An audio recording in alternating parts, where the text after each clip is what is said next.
الذي خلق الإنسان وكرمه وعلمه من البيان ما لا يعلم.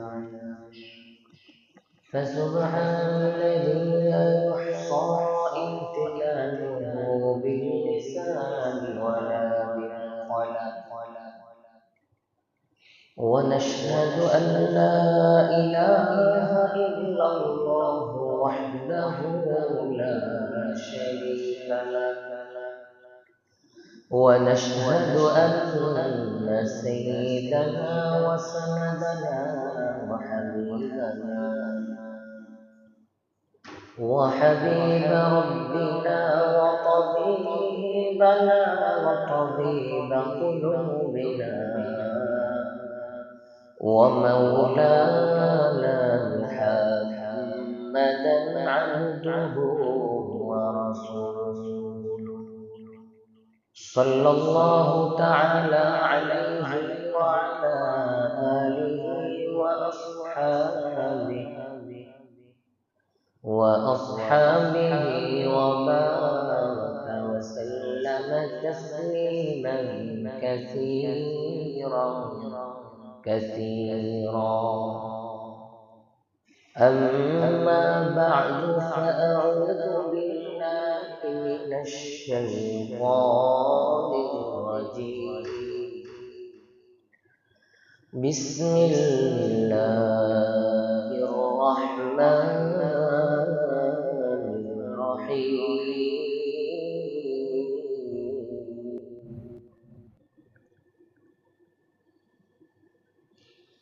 يا أيها الذين آمنوا استعينوا بالصبر والصلاة إن الله مع الصابرين.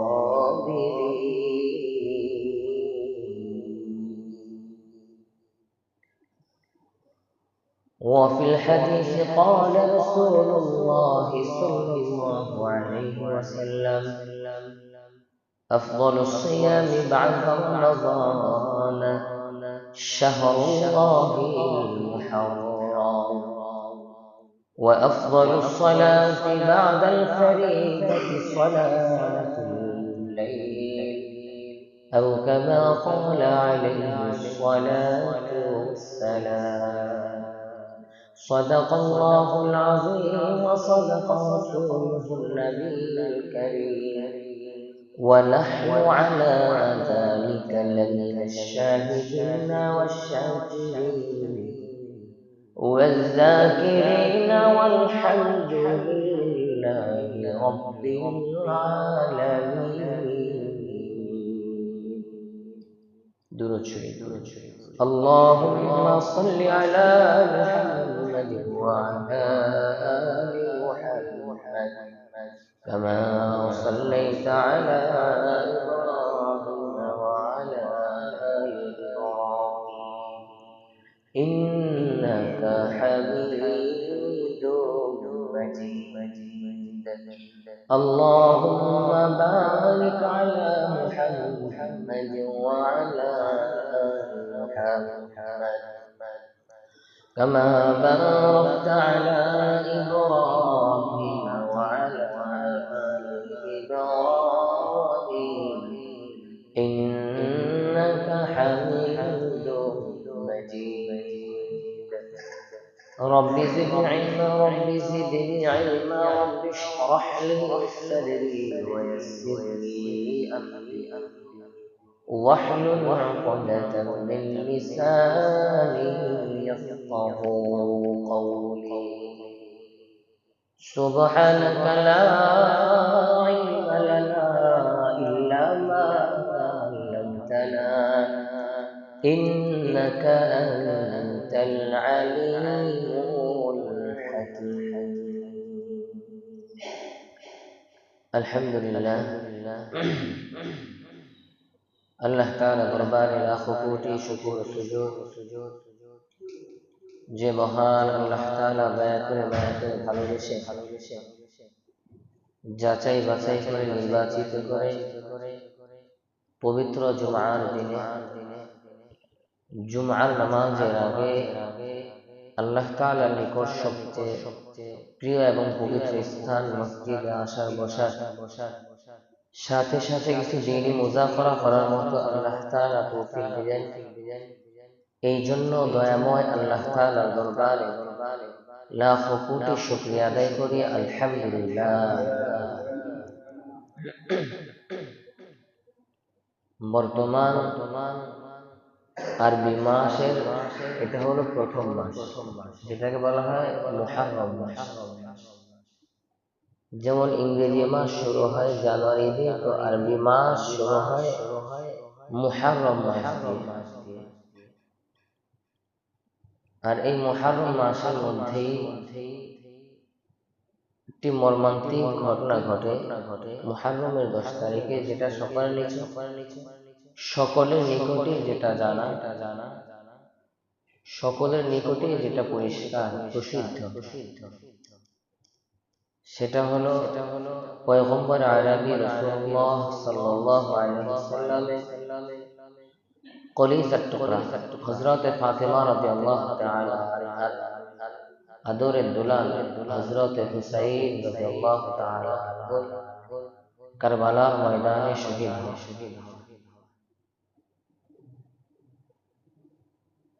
কিন্তু আমরা যে বাড়াবাড়ি করে থাকি এই দিনকে নিয়ে, অনেকে বলে থাকে অথবা অনেক চটি বইয়ের মধ্যে এটা লেখা থাকে, যে চটি বই থেকে শুনে অথবা দেখে অথবা পড়ে আমরা এর উপর আমল করি, যেটা একেবারে ইসলাম সমর্থন করে না, যেটা একেবারে ইসলামের বহির্ভূত জিনিস। কারণ ইসলাম হলো মুতাওয়াসসিত, ইফরাত এবং তাফরীতের মাঝামাঝি। অর্থাৎ ইসলামের মধ্যে অতি রঞ্জিত কিছু নেই, অতি বাড়াবাড়ি করার কিছু নেই, এবার একেবারে ছেড়ে দেওয়ার মতো কিছু নেই। এটা হলো মুতাওয়াসসিত, অর্থাৎ মধ্যম পন্থা। তো বিভিন্ন বইয়ের মধ্যে যেগুলা পাওয়া যায় দলিলবিহীন, ভিত্তিহীন, যেগুলা মহিলাদের কাছে প্রচলিত, এক নম্বর অনেকেই বলে থাকে যে এই দিনেই হযরত ইউসুফ আলাইহিস সালামকে কুয়ার মধ্যে ফালায় এবং এই দিনেই তাকে কুয়া থেকে উত্তোলন করা হয়। আবার কেউ কেউ বলে হযরত ইব্রাহিম আলাইহিস সালামকে নমরুদের আগুন থেকে আল্লাহ তাআলা এই দিনই মুক্তি দিয়েছেন। কেউ কেউ বলেন যে হযরত দাউদ আলাইহিস সালাম, আইয়ুব আলাইহিস সালাম যে নাকি কঠিন রোগে আক্রান্ত ছিলেন, আল্লাহ তাআলা পরীক্ষা নিয়েছিলেন। তো আইয়ুব আলাইহিস সালামকে এই মুহররমের 10 তারিখে আল্লাহ তাআলা ওই রোগ থেকে মুক্তি দান করেছেন। মানে নানান জনে নানান রকম যে বিধান পারে লেখে, কিন্তু এগুলোর কোনো সহিহ সনদ অথবা কোনো দলিল খুঁজে পাওয়া যায় না। তবে এই মুহররমের 10 তারিখে দুইটা ঘটনা পাওয়া যায়, যেটা কোরআনের মধ্যে আসছে এবং পয়গম্বর আরবি রাসূলুল্লাহ সাল্লাল্লাহু আলাইহি ওয়াসাল্লাম হাদিসের মধ্যে বর্ণনা করছেন।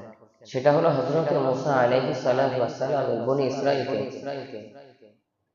হযরত মুসা আলাইহিস সালামের বনি ইসরাইলকে ফেরাউনের আক্রমণ থেকে নীল দরিয়া পার করে আল্লাহ তাআলা মুক্তি দেন। এটা হলো এই মুহররমের 10 তারিখ আল্লাহ তাআলা করেছেন।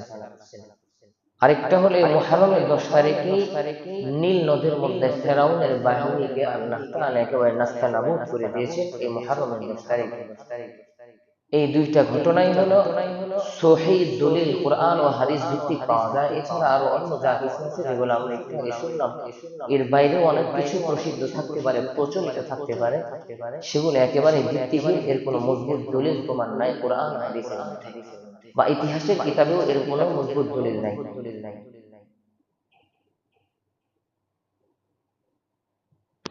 তো এই দিন উপলক্ষে আমাদের অনেকে অনেক বাড়াবাড়ি করে ফেলে, যেটি কোরআন ও হাদিসে বহির্ভূত বিষয়, যেটি কোরআন ও হাদিস সমর্থন করে না। যেমন নাকি এই দিনের মধ্যে অনেক প্রচলন ছিল, এখন কিছুটা হলেও কমছে, যে হালা রুটি বানায় বাড়িতে বাড়িতে বিলি করা, যদিও এটা সওয়াবের মনে করা হয়, করাটাই হলো বিদআত। যদিও এটা ভালো কাজ মনে করে করা হয়, করাটাই হলো বিদআত। আরেকটা বিষয় হলো আমাদের গ্রাম অঞ্চলে যদিও নাই, শহরের মধ্যে অনেক দেখা যায় মুহররমের 10 তারিখ আসলে হাই হোসেন হাই হোসেন করে মানুষ বুকের মধ্যে থাপড়াইতে থাকে, পিঠের মধ্যে থাপড়াইতে থাকে, কিছু শিকল এবং কিছু টিনের পাত্র বানায় ওগুলা দেখ গায়ের মধ্যে মারতে থাকে, রক্তাক্ত করতে থাকে। কি জন্য করে যদি জিজ্ঞাসা করা হয় কি জন্য করো, তো তাদের উত্তর হলো এই দিনে হযরত হুসাইন রাদিয়াল্লাহু তাআলা আনহু কারবালার ময়দানে শহীদ হয়েছে, তার মৃত্যুর কষ্টের কারণে আমরা এটা করতে থাকি। তো প্রশ্ন হলো যদি হুসাইন রাদিয়াল্লাহু তাআলা আনহুর মৃত্যুতে এরকমটা করা জায়েজ হয়ে থাকে, তো হুসাইন রাদিয়াল্লাহু তাআলা আনহুর আগে পয়গম্বর আরবি রাসূলুল্লাহ সাল্লাল্লাহু আলাইহি ওয়াসাল্লাম তো ইন্তেকাল করছেন। মুমিনের তো সবচেয়ে বেশি মুহাব্বতের মানুষ হলো হযরত মুহাম্মদ রাসূলুল্লাহ সাল্লাল্লাহু আলাইহি ওয়াসাল্লাম। কারণ পয়গম্বর আরবি হাদিসের মধ্যে বলেছেন আমার উম্মতের মধ্যে ওই উম্মত কখনো প্রকৃত মুসলমান হতে পারবে না। লা ইউমিনু আহাদুকুম হাত্তা আকুনা আহাব্বা ইলাইহি মিন ওয়ালিদিহি ওয়া ওয়ালাদিহি ওয়ান নাসি আজমাইন, যে আমার উম্মতের মধ্যে থেকে কখনোই খাঁটি মুমিন হতে পারবে না যতক্ষণ না পর্যন্ত ওই ব্যক্তির পিতা মাতা, তার নিজের মান সম্মান, তার নিজের ধন দৌলত, এমনকি তার নিজের জানের চেয়েও যতক্ষণ পর্যন্ত আমি নবীকে বেশি ভালো না বাসবো ততক্ষণ পর্যন্ত সে খাঁটি মুসলমান হতে পারবে না। তার ঈমানের মধ্যে কামালিয়াত আসবে না, পরিপূর্ণতা আসবে না। মুসলমান থাকবে কিন্তু পরিপূর্ণতা আসবে না। তাহলে হুসাইন রাদিয়াল্লাহু তাআলা আনহুকে আমরা মহব্বত করি ঠিক আছে, তবে রাসূল সাল্লাল্লাহু আলাইহি ওয়াসাল্লামকে বেশি না।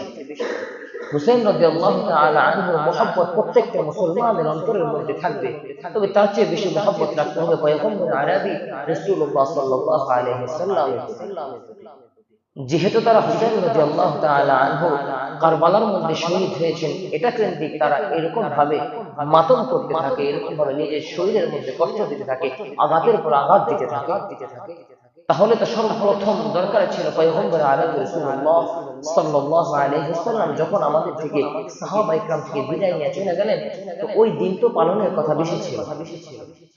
তায়েফের ময়দানে পয়গম্বর আরবি যখন তায়েফের ময়দানে দুষ্ট কাফেরদের ছেলেদের হাতে পয়গম্বরের গায়ের মধ্যে পাথর নিক্ষেপ করা হলো, পাথরের আঘাতে পয়গম্বর আরবি রাসূলুল্লাহ সাল্লাল্লাহু আলাইহি ওয়াসাল্লামের শরীর মুবারক রক্ত মুবারক দিয়ে ভিজে গেল।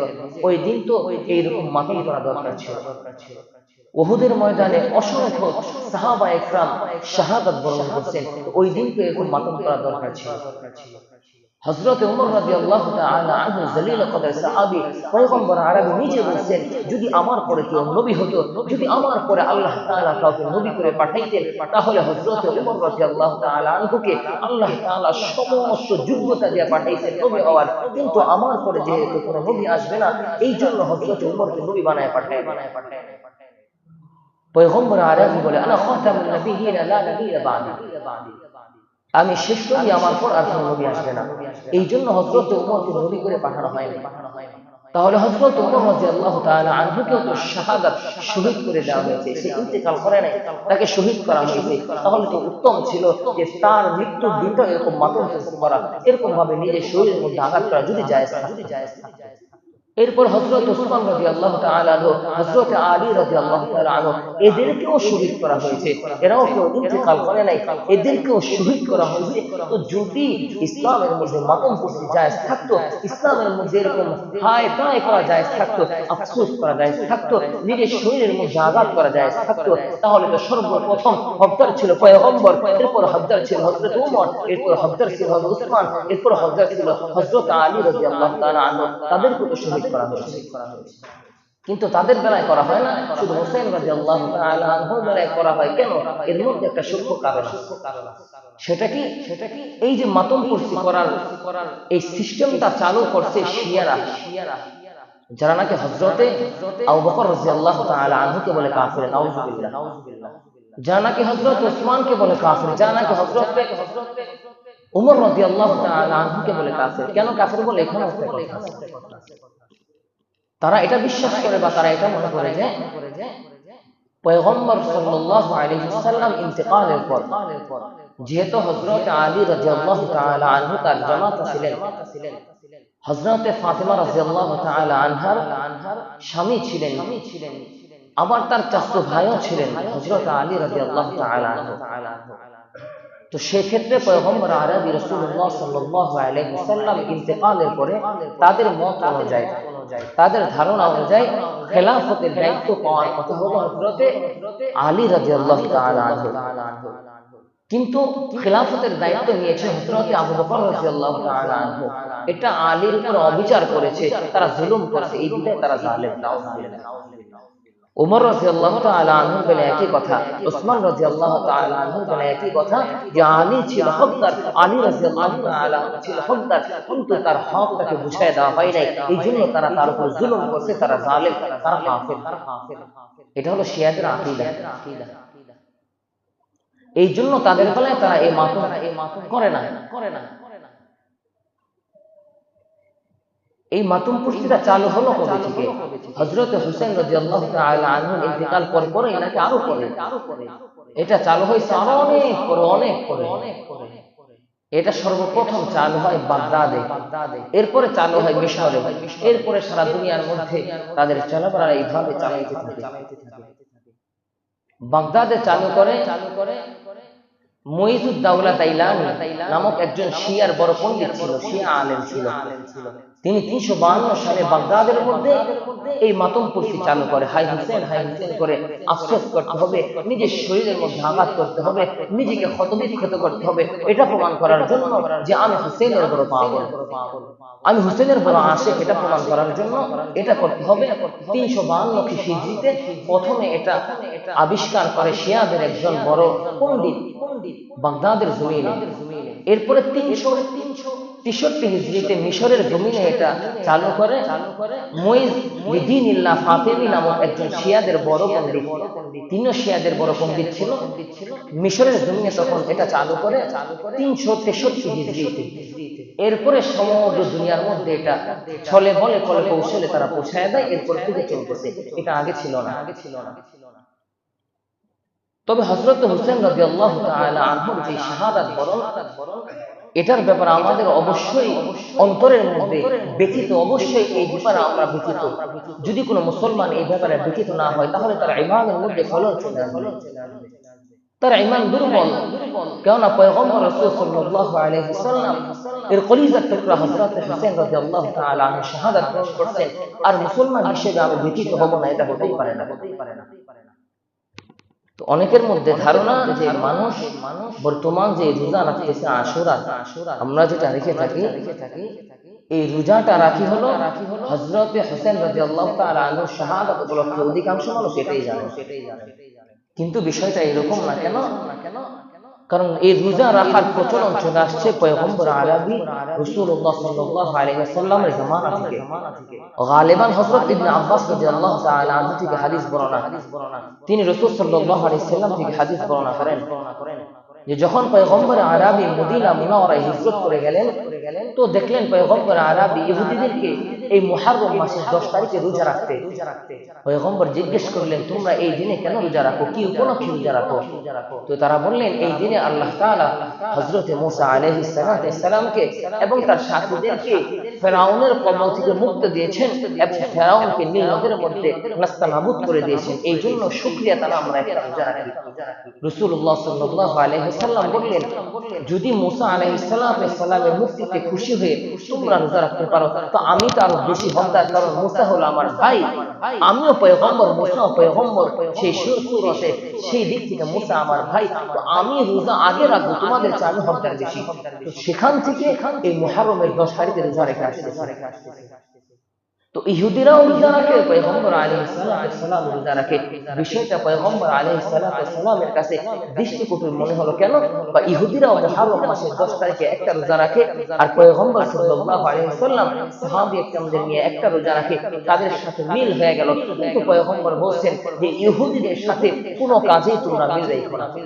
এই জন্য পয়গম্বর সাল্লাল্লাহু আলাইহি ওয়াসাল্লাম ইন্তেকালের 1 বছর আগে বলেন, যদি আমি আগামী বছর বাঁচি তাহলে আমি মুহররমের 10 তারিখে আর 9 তারিখে মিলে 2টা রোজা রাখবো। কেন 2টা রোজা রাখবো?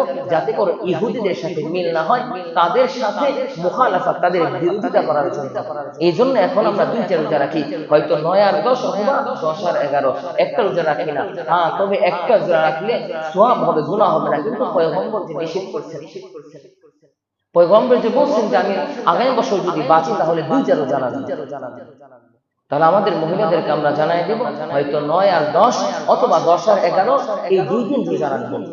এখন এই রোজা রাখলে ফজিলত কি? রাসূল সাল্লাল্লাহু আলাইহি ওয়াসাল্লাম বলেন, মুসলিম শরীফের হাদিস, মুসলিম শরীফের যে লেখক তিনি আনছেন, তিনি বলেন, পয়গম্বর হাদিস বর্ণনা করেন, আফজালুস সিয়ামি বা'দা রমাযান শাহরুল্লাহিল মুহররম। রাসূল সাল্লাল্লাহু আলাইহি ওয়াসাল্লাম বলেন যে রমজান মাসের পরে সর্বোত্তম রোজা হলো মুহররম মাসের রোজা। সুবহানাল্লাহ। ওয়া আফজালুস সালাতি বা'দাল ফারিজাতি সালাতুল লাইল, আর ফরজ নামাজের পরে সবচেয়ে উত্তম নামাজ হলো রাত্রিকালীন নামাজ, যেটাকে তাহাজ্জুদ বলা হয়। রাসূল সাল্লাল্লাহু আলাইহি ওয়াসাল্লামের কাছে জিজ্ঞেস করা হলো, মুসলিম শরীফের হাদিস, সুইলা সাওম ইয়াউমি আশুরা, ও পয়গম্বর আশুরা রোজার ব্যাপারে কি ফজিলত রয়েছে আমাদেরকে বলেন। ফাকালা রাসূল সাল্লাল্লাহু আলাইহি ওয়াসাল্লাম বলেন, ইউকাফিরুস সানাতাল মাযিয়াতা, এই আশুরার 10 তারিখে যে নাকি রোজা রাখবে, আল্লাহ তাআলা তার বিগত 1 বছরের সমস্ত গুনাহ মাফ করে দিবেন। অনেক বড় ফজিলত। এই জন্য আমাদের এই রোজা রাখার রীতি চালু হয়েছে রাসূলুল্লাহ সাল্লাল্লাহু আলাইহি ওয়াসাল্লাম থেকে। এই জন্য আমরা আশুরার দিন রোজা রাখি। আর হযরত হোসেন রাদিয়াল্লাহু তাআলা আনহু এই কারবালার শাহাদাত সংঘটিত হয়েছে আরো অনেক পরে। এই জন্য আমরা ব্যথিত, দুটোটার মধ্যে আমাদের অংশগ্রহণ আছে।